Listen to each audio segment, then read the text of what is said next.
You ask Tiger to solve. This deals with linear equations with one unknown.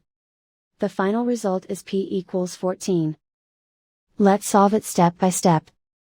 Simplify the expression. Expand the parentheses.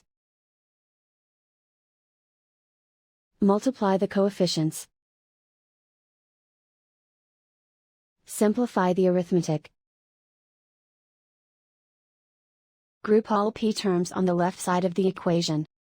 Subtract 71p from both sides. Group like terms. Simplify the arithmetic. Group like terms. Simplify the arithmetic. Group all constants on the right side of the equation.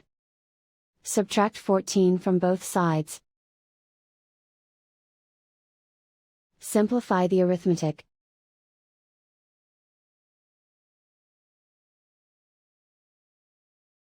Isolate the p.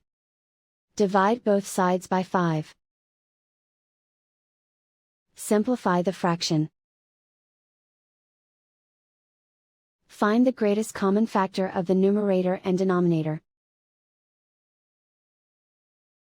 Factor out and cancel the greatest common factor. And so the final result is p equals 14.